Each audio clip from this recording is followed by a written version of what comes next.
다정한 참견. 네, 안녕하세요. 다정한 참견의 다엘입니다. 네, 오늘은 구독자분들이 보내주신 사연 중에서 이 주제를 가지고 이야기를 나눠보려고 합니다. 이 주제는 바로 헤어졌다가 만났다가를 반복하는 연애예요. 이 사연자분께서는 평소에도 자주 싸우셨는데 그 싸우는 이유가 거의 비슷한 이유였다고 해요. 그래서 거기서 일어나는 감정 소비 때문에 결국엔 헤어지게 됐었고, 이후에는 혼자 있는 시간을 견디지 못하셔서 다시 만나셨다고 해요. 이런 횟수가 1년을 만나면서 무려 5번이나 반복이 됐었다고 해요. 결국에 지금은 다시 만나신 상태인데 이런 모습 자체가, 이런 상황 자체가 이제는 너무 지친다라고 이야기를 하시더라고요. 사실 횟수의 차이는 있지만 연애를 하시는 많은 분들이 만났다가 헤어졌다가를 반복하시는 경우가 생각보다 많은 것 같아요. 물론 연애를 하면서 단 한 번의 헤어짐도 없이 결혼까지 이어지시는 분들도 계시고, 한 번 헤어지면 영영 이별을 하시는 분들도 계시지만, 제가 살아오면서 경험한 바로는 연애를 하며 헤어졌다 반복하는 이런 경우를 거의 모든 분들이 한두 번 이상은 경험을 해보신 것 같아요. 헤어짐의 기간이 짧게는 몇 시간,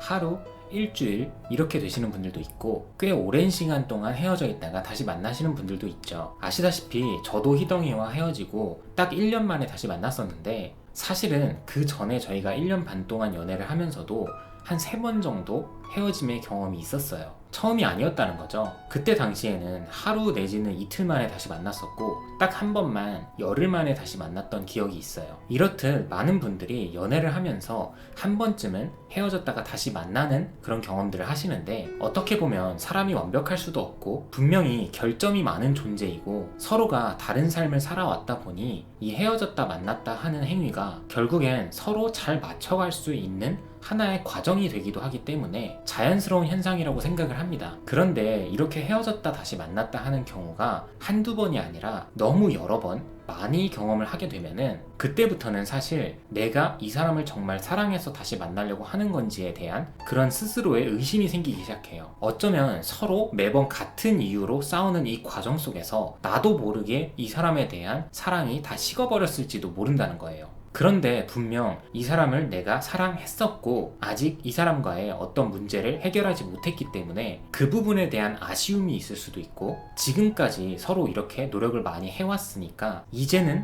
앞으로는 어쩌면 잘 될 수도 있지 않을까 라는 희망을 갖고 다시 만나시는 분들도 있는 것 같아요. 하지만 이제는 내가 이 사람을 좋아하는지 스스로 명확한 답을 내릴 수 없는 상황이라고 하면, 이런 만남을 계속 끌고 가는 게 어쩌면 내가 지금부터 앞으로 소중한 사람을 만날 수 있는 기회를 버리게 되는 것일 수도 있다라는 생각을 한 번쯤은 해보셨으면 좋겠어요. 그리고 만약에 이 사람만큼 나를 사랑해주는 사람이 없을 거라는 그런 불안한 생각 때문에 이 사람을 놓지 못하는 것이라면, 그때는 이 관계를 내가 내 손으로 끊어낼 수 있는 용기가 필요하다고 생각해요. 남녀 관계가 한번 사랑해 라고 한다고 해서 앞으로도 쭉 유지가 되는 게 아니잖아요. 특히 시간이 지날수록 연인 관계가 처음처럼 설렌다던가 보고 싶어 미치겠다던가 이렇게 하진 않는다는 거죠. 근데 그렇다고 해서 반대로 시간이 지날수록 관계가 더 안 좋아진다는 건 더 아니에요. 관심도가 이전에 비해서 조금 떨어졌다라고 해도 관심을 가질 수는 있거든요. 그래서 관심이 없는 것과 관심을 안 가진 거랑은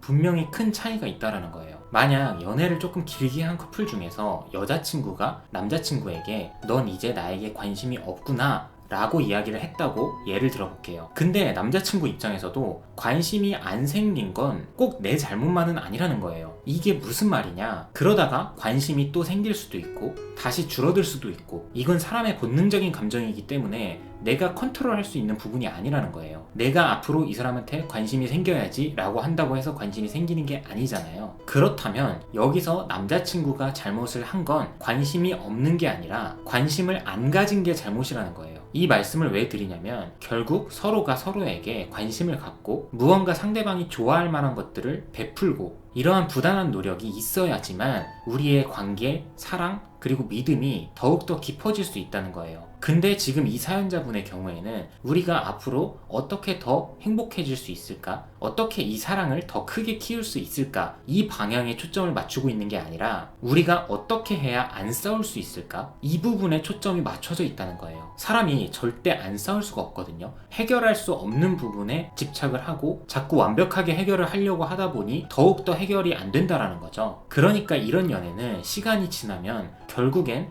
이별로 향할 확률이 굉장히 높아진다는 거예요. 두 사람이 사랑을 나누려고 연애를 하는 게 아니라 안 싸우려고 연애를 하니까요. 그래서 오히려 이럴 때는 해결되지 않는, 지금 당장 해결할 수 없는 문제에 집착을 하기보다는 잠시 그 일을 덮어두고 내가 이 사람을 왜 만났는지, 지금 왜 만나고 있는지, 우리가 생각하는 그 문제가 지금 나에게 정말 그렇게까지 중요한 부분인지, 그리고 앞으로도 중요한 부분이라고 생각을 하는지, 이렇게 상대보다는 나의 마음에 집중을 하는 시간을 가져보셨으면 좋겠습니다. 그랬을 때 오히려 지금껏 이해가 되지 않던 문제도 그냥 인정하게 될 수가 있고, 그 당시에 감정이 격해져서 내가 생각해내지 못했던 현명한 방법들이 떠오를 수도 있는 거거든요.